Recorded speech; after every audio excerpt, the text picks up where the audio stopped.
So I'm happy now to shift gears, and our last speakers were able to join us for this evening, so thank you.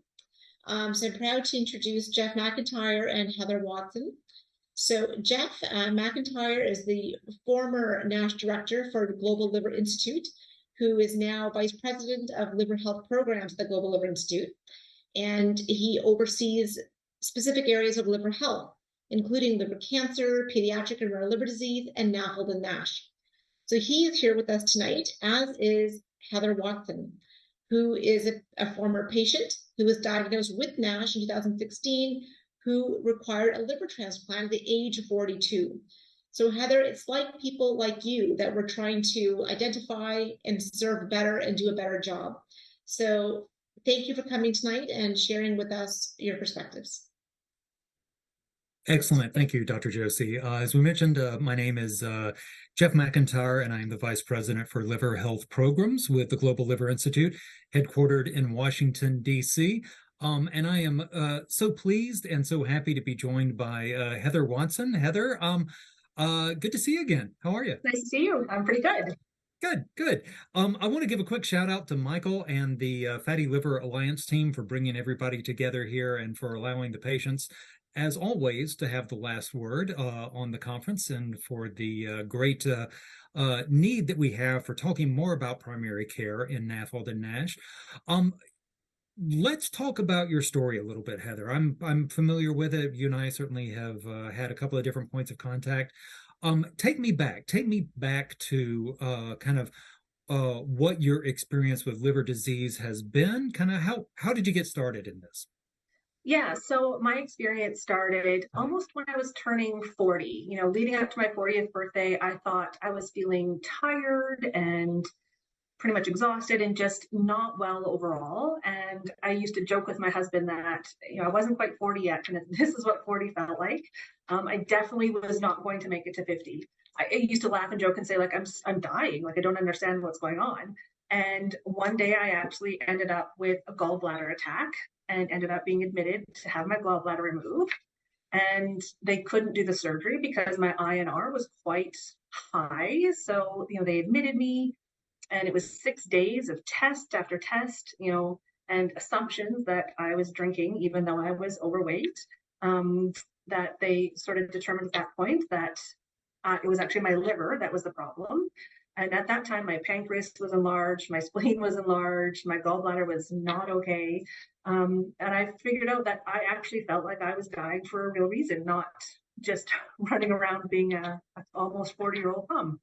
So after that 6 days in the hospital, they shuffled me along to meet my wonderful GI, Dr. Panita, and we determined through a biopsy and everything that I was, you know, bridging to stage 4 at that point. So at diagnosis, pretty much, I was sort of at a stage 4 level and had no indication prior to that. And that was in the fall of 2016. And it progressed quickly. I feel like it progressed pretty quickly to May of 2018 of getting my transplant. And probably January of 2018 is when it really ramped up in speed. There was weekly paracentesis, and I couldn't work any beyond that, and pretty much in the hospital the majority of the time leading up to transplant, you know, in and out, back and forth, and just really not okay. So it was thank goodness for the transplant, is all I can say. Yeah, indeed. We hear that from all transplant recipients, I think. Yes. On this. I'm curious, let me ask a little bit of an unorthodox question here. I know you've given us a very kind of your clinical journey, if you will, on what's happened. Take us on your emotional journey. Talk a little bit about, the question of the gallbladder or not, and then the gallbladder, and then it's actually liver and a misdirect. And, I think we all have those questions of, I'm turning 40, I'm turning 50, I'm turning 60. Is this what it's supposed to feel like?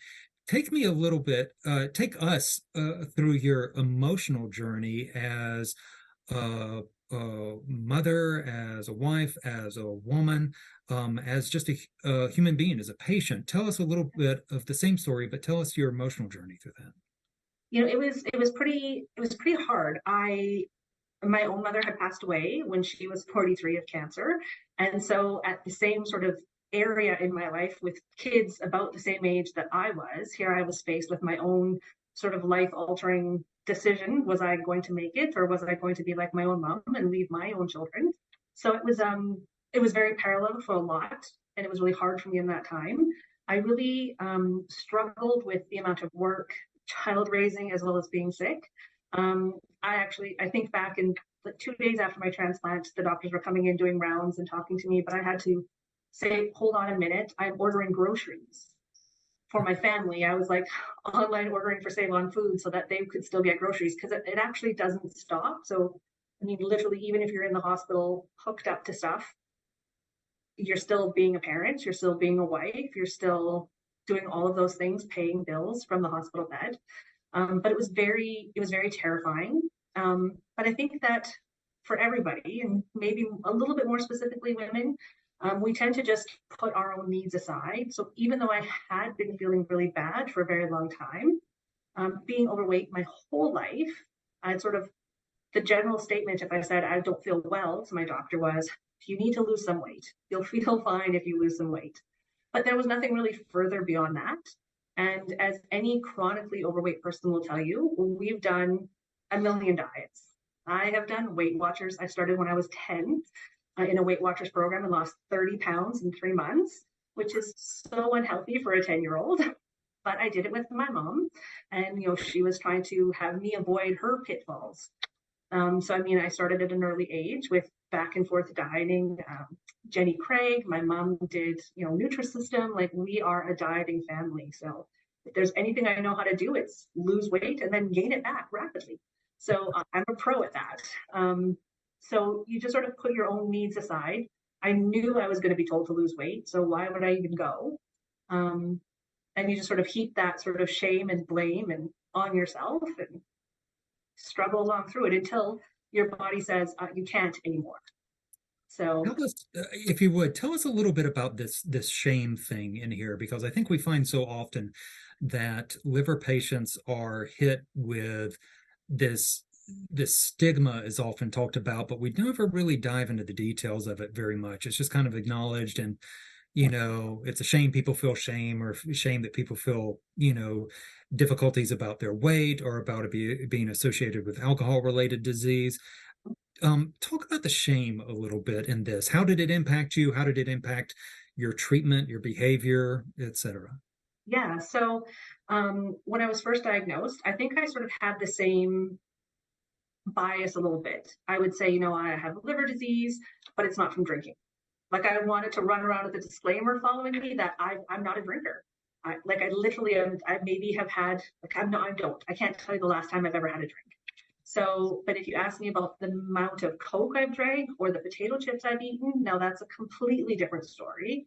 And that is exactly why I'm where I am. So at that point, when you're actually honest with people of why you have liver disease, you still have to function in the world with them, and they're watching you every time you eat. And are you making you feel, even if they're not, that they're judging you? Because here you are in a position where you're needing something, you're very, very sick, and you're still eating, even if you have a snack or a treat or it's a piece of birthday cake. Like, you feel all of this judgment, even if it's your own bias being heaped on yourself. So it's a really challenging thing. It was when leading up to transplant, you lose a lot of weight. I probably lost, over 100 pounds right in the last 6 months. And when I went back to work, my coworker, one of them, said, I know you had a transplant, but did you also have gastric bypass surgery? And I'm like, no. He said, well, how did you lose so much weight? And I'm like, well, I almost died. Like, it was just that this is what happens when you're almost dead. So I get those, oh, you look so great, look at you, what a great improvement. And I'm sitting here thinking, this was the worst times of my life, the saddest, hardest days, but everybody's telling me how great I look. And if I could only just keep it up. And my own father was like, as soon as I would eat something after my transplant, he'd be like, watch it. You can't eat that. You can't go back again. Like, he was so afraid, because his own trauma of watching me, Right. Almost die terrified him, the thought that it could happen again. So Yeah, it's really a difficult place to be in, isn't it? I mean, Huge especially catch-22. from a patient perspective, Mhm. for others in the field, if you are diagnosed or dealing with NAFLD or NASH, it's Mhm. lose weight, lose weight, lose weight, lose weight. However, if you're dealing with transplant, it's eat, eat, eat, eat, eat. It's put on weight, and that's a really difficult sort of Yeah, place to be in with there. yeah. How have you managed that dichotomy? I will say that for the first couple years, I managed it exceptionally well. I really was so excited to actually lose weight. I used to joke pre-transplant, and when you read what it says, like all the sort of things that are things to expect when you're really sick with liver disease, weight loss is on there. And I'm like, yes, I am going to finally lose weight. And then it also doesn't say that you're going to do that from like not eating and vomiting for like months on end, not being able to eat anything. So it was a horrible way to lose it. But then I was really happy that finally this weight had come off and I was really going to make a change. And I really have made that change. Every day after I did, 3 months of physical therapy, learning how to walk again, because I wasn't walking prior to transplant, and regaining muscle mass. I did physio every day as an inpatient and then as an outpatient. And then I literally that week got out of the hospital as an outpatient and went to Orange Theory. And I was going 5 or 6 days a week sessions. The only time I didn't, go to gym was when I was away in Frankfurt and they didn't have an Orange Theory there. And so I actually worked out in the hotel and it was great. And then the pandemic hit. And I feel like I was blown off my tracks. I was working out in the middle of the session at Orange Theory when they said, okay, as soon as this class is done, we're closed now and we can't come back. And it was just devastating, having everybody home. And that pandemic really shifted my motivation. And now I'm struggling to get back at it because I'm a body who likes to stay like a potato. I really know that about myself. So I need that motivation. And I'm Great. looking. We have just a little bit of time remaining here. And so I'm going to ask you the last question, but I'm going to cheat it a little bit by having it be a two-part question. And so you've spoken about, I just find it such a compelling story about, Weight Watchers at age 10, about kind of patterning after your mom. But there's a period there when you're trying to lose weight, but you have yet to be diagnosed. If you could take me back or take yourself back, here we go. Take yourself back, and we're going to do a little time travel thing here. If you could go back and talk to that person that you were right before you got diagnosed, trying to deal with weight loss and juggle these other things in your life as well, what would you tell them? What advice would you give them at this point? And part two of the question, these are two different questions within the same question, speaking of dichotomies, is what would you tell that person to tell and to talk to their primary care doctor about? Right. So first question, if I could go back and tell myself something, it would be stop dieting and get a therapist because the root of your is deeper than you think it is. Much like any addiction that food is, you need to seek professional help, and that's not often in a diet book or in a gym. There's a deeper level. So I would be like, save money for therapy and get yourself there fast, and start unpacking all that crap that you have lived your entire life. Part two, I would tell my other self to be more assertive every time you go to the doctor and remind that the doctor works for you and that you can demand tests and you should ask and be more aware of and not just take diet and exercise as a treatment plan.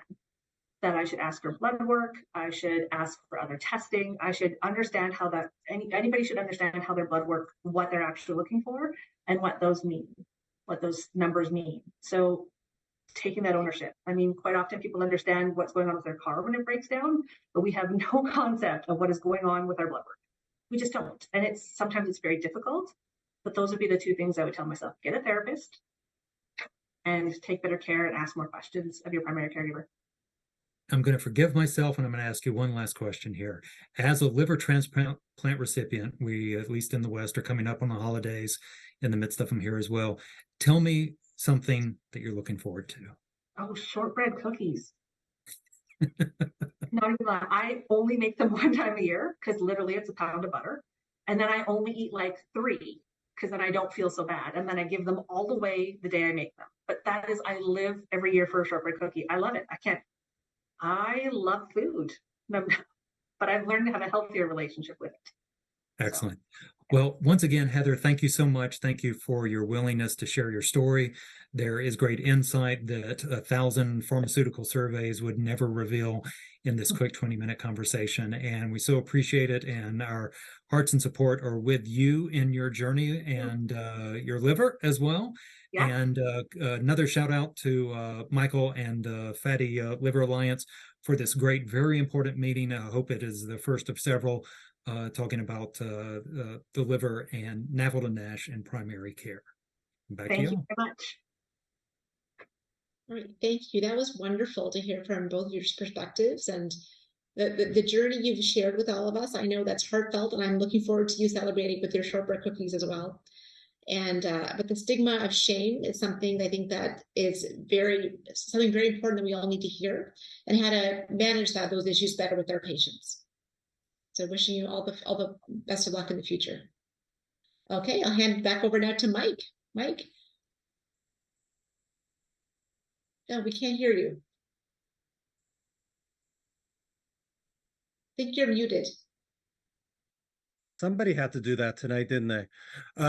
Thank you, Dr. Joshi. Tonight was an incredible learning experience event on behalf of the Fatty Liver Alliance, the Canadian Association for the Study of the Liver, Canadian NASH Network.